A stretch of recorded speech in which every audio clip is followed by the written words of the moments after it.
Namaste and welcome everyone. A big round of applause here for our panelists. I know this is the last session. A lot of you are tired. You heard a lot about climate. That applause was not just to welcome our guests. That was also to understand how many active listeners we have right now. So let's do it again. It's the final session. We've been cooperative. Let's do it again. A big round of applause for our panel of experts here. All right, that's better. We actually have one other guest who will be joining us soon. He's stuck in traffic, but let's continue here with RTG and also Mr. Amit Verma. A lot of you here sitting might have wondered, there is so much spoken about climate change. There's a lot of discussion that's happened today. There are a lot of international conferences, world leaders that talk about climate change, but why is nothing changing? Sometimes we wonder if the issue is we talk a lot about climate change and not much about climate action. And that's exactly is what we'll be discussing with our guests here. RTG, a lot of people you hear talking about the excitement when it comes to COP30 in Brazil. They say the climate clock is ticking. We don't hear it, but we of course feel it, especially in a place like the Delhi NCR. COP29. Before we talk about COP30, let's talk about COP29. There was a lot of things said. There were a lot of promises made, a lot of announcements made as well. But when it comes to climate finance, hardly anything was delivered. Where does India stand at this moment? Because at the end of the day, it's the developing nations, it's the developed nations that actually do all the talking. But when it comes to financing, they take a step back. What role does India play to ensure that these so-called developed nations actually come forward and pay up for climate action as well? Thanks very much for your question. And we are cutting to chase in the last session. We are hitting the nail right on the head when we talk about finance. And everybody knows that's the elephant in the room, so to speak. Every year, so many COP discussions only break down at the point of developed nations either shifting goalpost or not being in a position to commit conclusively to what is finance, how can climate finance move, what is it that they can do in being able to fulfill their historical responsibility. And I think we have literally come to a point now in the world that we are looking at multiple battles and wars being fought across the world, while we are still continuing with the battle on finance as it was 10, 15 years ago. When the Copenhagen COP happened in 2009, there was a random and arbitrary figure that was agreed of $100 billion per year. None of that was delivered till 2023, when magically it was said that 100 billion has now been delivered. And when the COP happened in Dubai and after that in Baku, the whole discussion mainly was that if $100 billion per year was a figure that we lived with for the 15 years, how is it that a new collective quantified goal will be achieved? In the COP jargon, it used to be called the NCQG. It still is referred to as the NCQG, which means what's the new number? How will you quantify it? And how is it collective, which means which countries will contribute? And again, as you can imagine, with the realities of the world are shifting so much that in the last 15 to 17 years, it's literally come to a point where none of the developed countries want to put in $1 without China being in the room, just because of the situation of China as a superpower in all aspects. And therefore, it's almost like you keep adding problems, but you don't come to a solution. I would say as regards India's stand, it's at least two strands. Internationally, we are the voice of the global south. We also speak unified with members of G77 and like-minded countries, and therefore we keep our stance that India speaks about historical responsibility to be completed and developed world to make a contribution and make sure that to the developing world they provide new finance, concessional finance, and finance which can actually help development in least developing countries. None of that is happening. There is another side which is slightly more exciting, which speaks to India's renewable targets, which speaks to India's electrification of transport, and also speaks to a lot of private finance coming, where really the excitement is. And I think when we talk about finance, and I will pause here, we'll have more time to discuss. When we talk about finance, it's important to keep two things always in mind. that we have to be the flag bearers of showing the world where their responsibility is and where they are not delivering. But at the same time, we cannot afford to waste any time, which is not what we are doing, and which is why we are also making sure that we are thinking about what are the innovative ways to bring finance into our industry, into our new and renewable energy, into our electric vehicle space, so that we are also keeping going, whilst at the same time keeping our voice in the world loud and clear, that Global South and a lot of the developing countries have never received the climate finance that was promised. And actually, it's not just a question of climate finance, it's a question of justice, it's a question of equity and fairness, and that's where it becomes really complicated and three-dimensional. It's interesting that you talk about equity and fairness, and when you look closely, Mr. Amit Verma, across the world, the countries that actually talk a lot about climate change is actually, these are the countries that really do the least when it comes to financing and doing something on ground to ensure that climate action is also taken care of. Let's talk about India, because of course you'll be able to help us understand more on that. India has not just been a very vocal supporter of actions to be taken in terms of climate change. India has also taken a lot of actions. India has also now, like RTG said, become a voice in the global south. You look at India's leadership when it comes to the G20 summit or even the COP summits, various ones at that.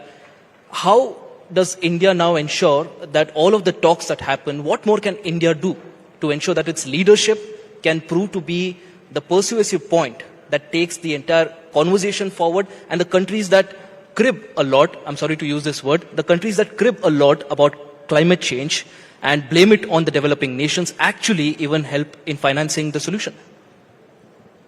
Yeah, so thank you so much for inviting me, and a very good response from you earlier. So India has been lucky to have a leadership what we have today, with a very clear thought on how India's action should be. And in the last panel also we did hear about how solar energy in India has been a great success. So I totally understand the point of view that there is expectation in the form of common but differentiated responsibilities and polluter principle, and so many concepts are there as far as these international negotiations are concerned, and putting the onus on developed country to pay for it. But it's something which we have been talking about for a long time, and climate change is here and now, and it's happening, and we cannot wait infinitely for that finance to come. So there are actions which are happening, of which solar is very important part of it. There are NDCs, there are pledges which India has made, and there are strides which we can make with the budget we already have. There is expenditure which is happening, especially on the adaptation side, I would say. So mitigation, and globally I would say there is a strong shift from now mitigation towards realizing that adaptation is something which is happening to our people, our own infrastructure, our own economy, and we need to invest in that, which can wait no more. So using that money efficiently is also a very important point which we need to focus on while we are waiting for all those negotiations to pan out.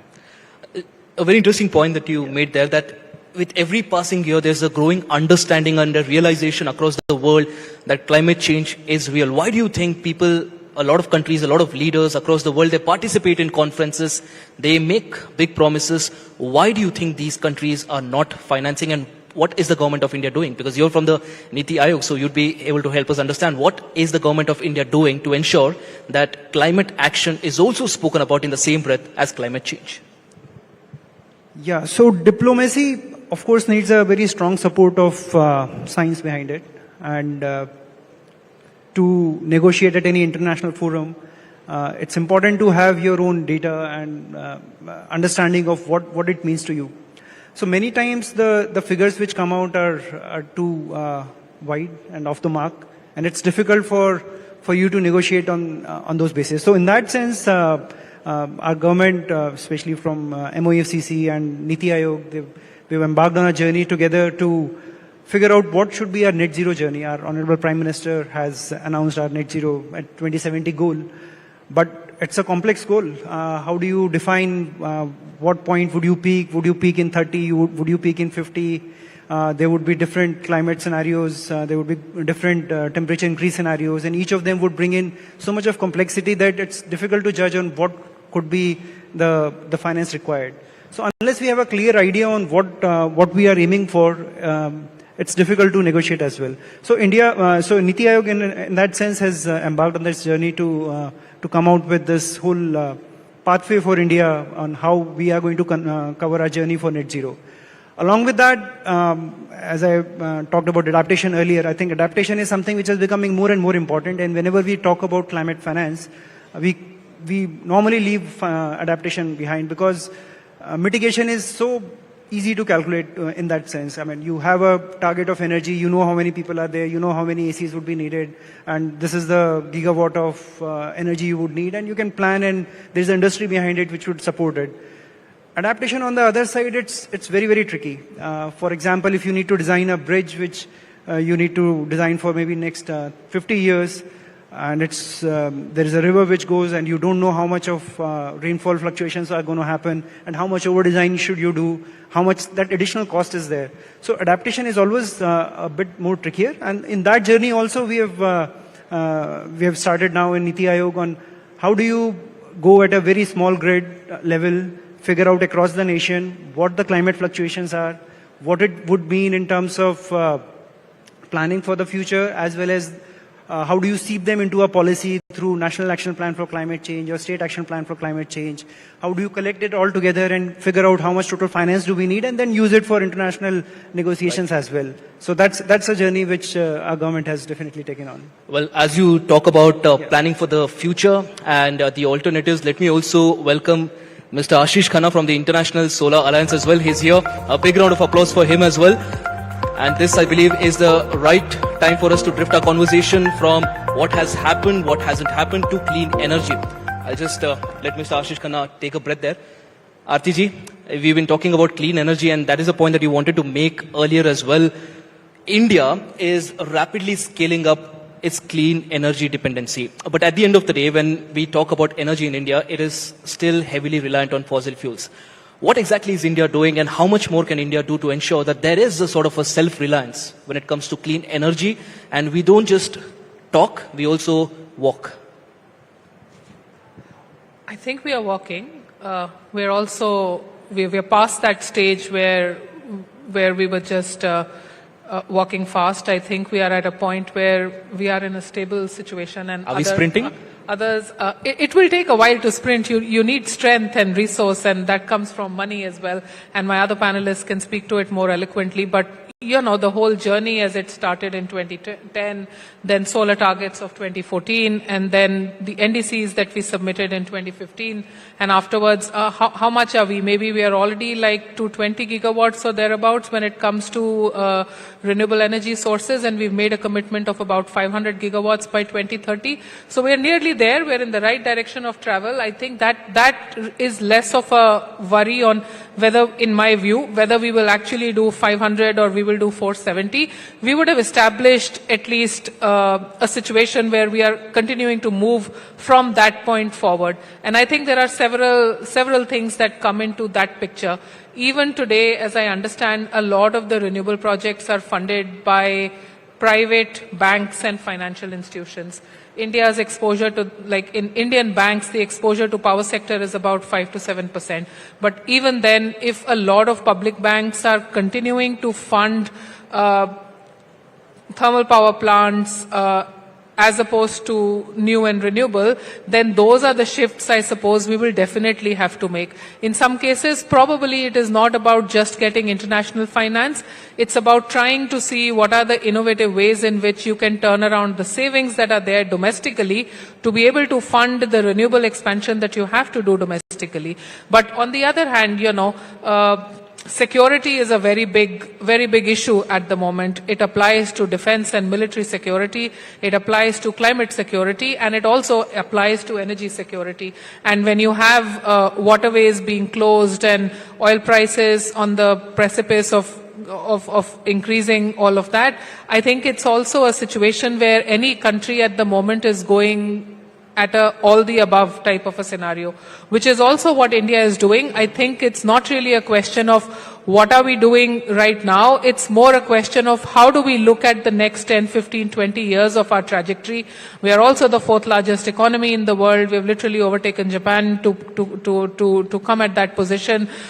We are no longer able to afford we're no longer able to afford even giving internationally that image that we are sticking to fossil fuel expansion in the way that the world was doing 15, 20 years ago. You don't build a new regime which is based on traditional power, and I think that's the communication change that the Indian side will have to make, because when you go at the international meetings, when you go at the United Nations Framework Convention, it's almost like the rest of the world is shifting to new sources, but India and China are not. That's probably not the reality. The reality lies somewhere in the middle, and I think it's really important, especially Ashish ji is here and we'll talk about the Solar Alliance, but the solar diplomacy that India has done in the last couple of years, the fact that we have the most ambitious renewable targets, the fact that we are also able to fulfill through domestic resource mobilization a lot of those targets, how we are receiving far more money into new renewables than we are receiving into coal, how the price discovery of renewables is literally 3 rupees per unit, while that for a new thermal plant is 6 to 7. So if you look at the cost benefit, people are going to go into new and renewable sources as opposed to power plants. But, you know, there are certain criteria which is more long-term, setting up energy mix. There is still a natural gas target of 15%. We are just about 6 to 7%. Some things you don't change immediately, but as long as, in my view, the direction of travel is where you must go, then we are on the right path. Absolutely. Like rightly said, we are at least in the right direction, and I think that's it. That's exactly what matters. And you were talking about clean energy.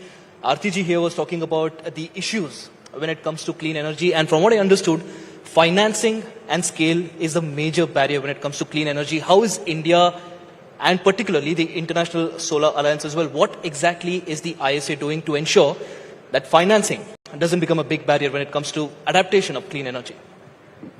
Thank you so much, and my apologies for being a little late. The world did about $2.2 trillion of clean technology investments. Unfortunately, only 15% of that came to developing countries. And only 2% is coming to Africa, which has 600 million Africans without energy access and a very good solar radiation data.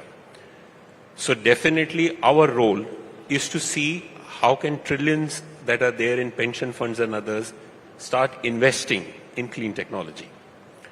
The reason that doesn't happen are largely twofold.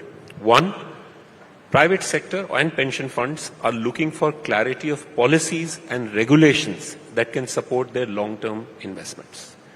So ISA works on policy and regulatory reforms, and actually there India is a great test case of how clarity of policy, strong political push, and then ecosystem creation with financial institutions, private sector development and others can pave the way for what India has done, 110 gigawatt of solar. We are taking this example to other places. I would say in India's case, the financing challenge on your last question is much more on transmission, because transmission will be one of the binding constraints, and of course land availability.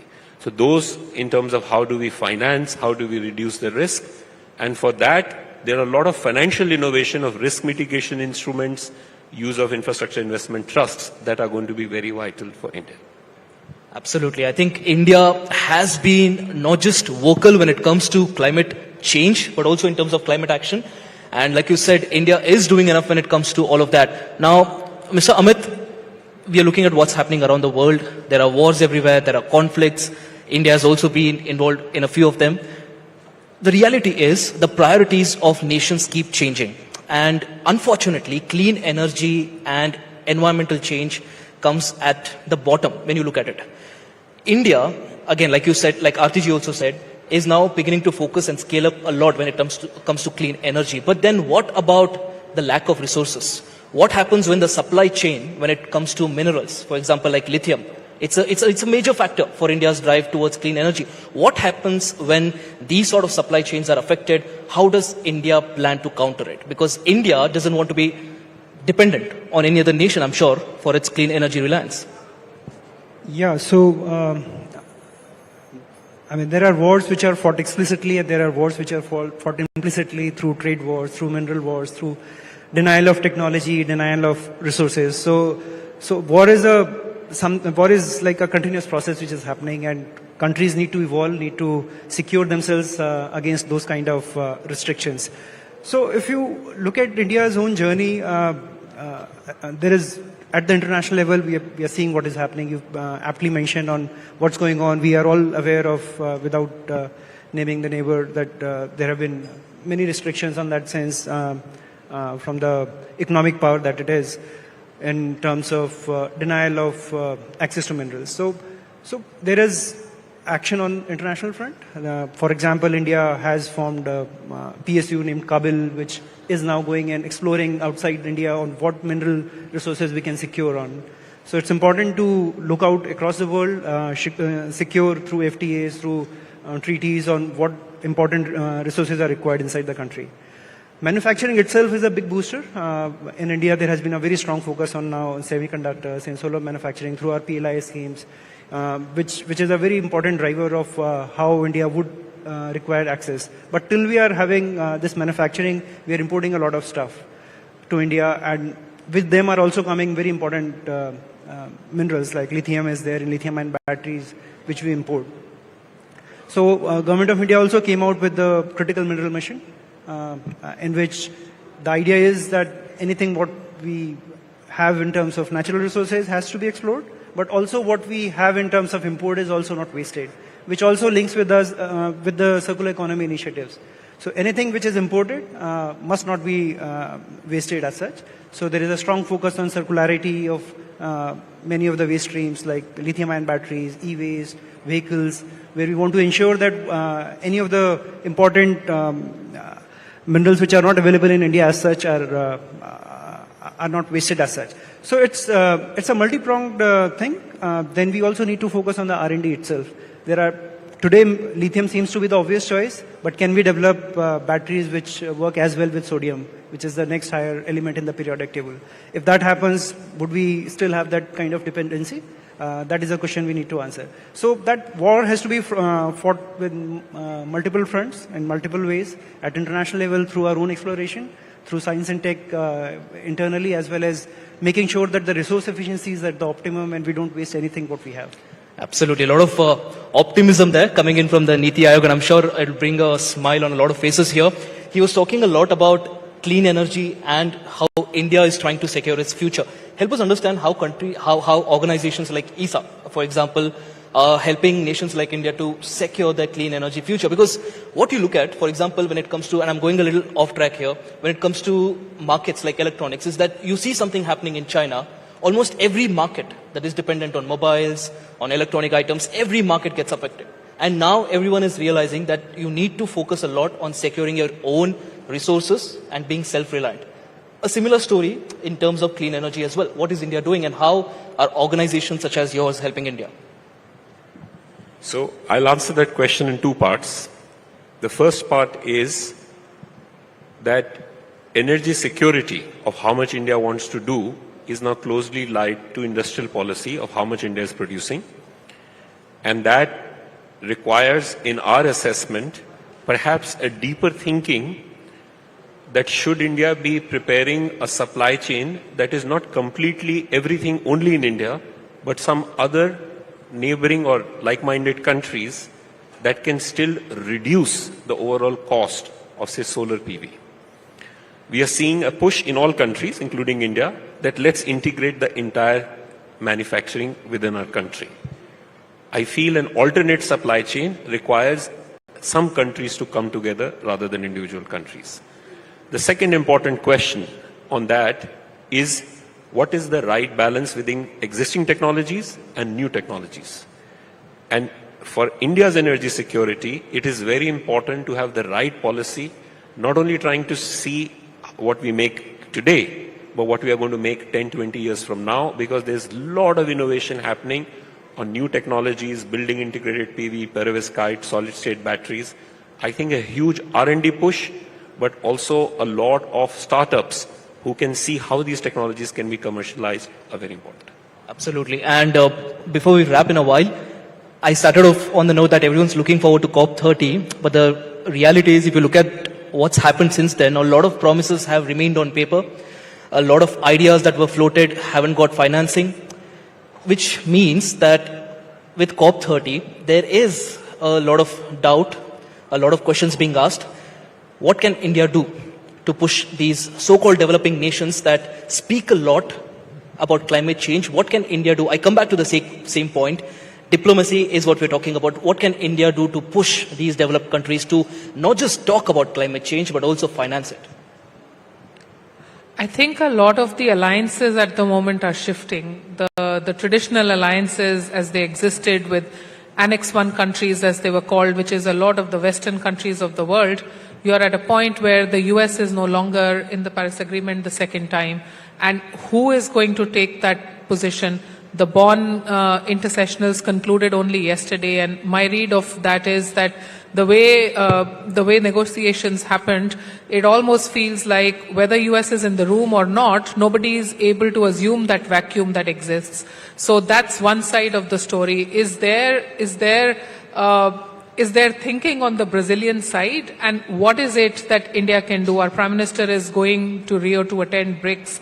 He's also going to Argentina thereafter. And I think it will be interesting to see on what happens at the BRICS forum with regard to either the BRICS commitment to nationally determined contributions, or how even the BRICS countries are going to come together and keep both the G20 as well as the COP intact, because the G20 is in South Africa, the COP with Brazil, and Brazil really has some work to do when it comes to the politics of the COP. At the moment, it's quite unclear on where they are going to land. They have produced some letters to the presidency, and when you read those letters, they have a lot of right words in them. They are talking about action agenda.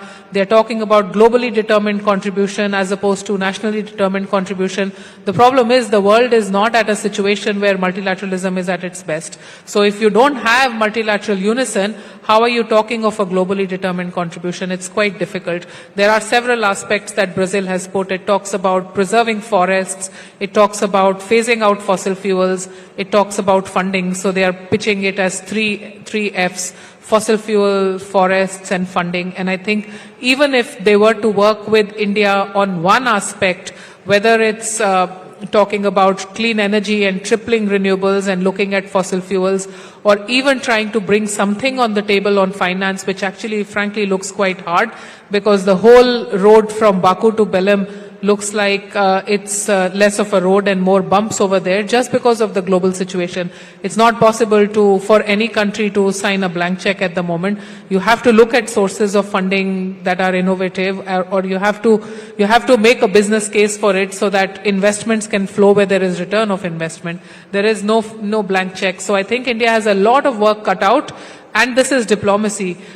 You can see that the Brazilian president was in China. EU and China are speaking to each other. There is precedence on how some countries play quite smartly when it comes to these international negotiations. And I feel that for India to also get ahead of that curve, speak for itself, but also speak for a lot of the global south, preserve its position, but also actually give some ideas on what is it that is possible in terms of a common minimum. There is job to be done. And I'm sure not a lot of people are surprised the fact that the US president had skipped a lot of these events as well, and we're not really sure. We don't really expect him to attend these conferences as well. We'll most likely just refresh our Twitter feeds to see if there is some sort of an announcement when it comes to environment from him. That's the reality of the world today, and like our guest here also pointed out, the focus has to shift from just talking and making announcements about climate change to actually contributing to climate action. And India's role with every single year, the fact that India is now the voice of the global south, India's role becomes even more important. With that, thanks a lot for joining us here for this conversation. It's been a very insightful conversation, and I request everyone to once again, I know it's a final session, once again give a huge round of applause for all our panel guests here.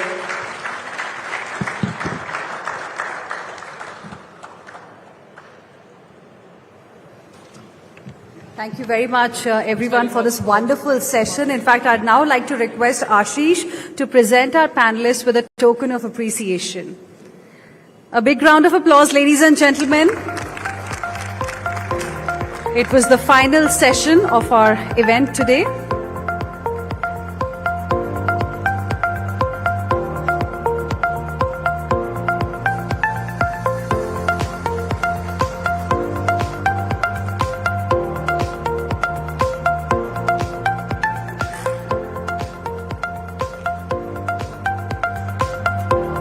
Another big round of applause, ladies and gentlemen.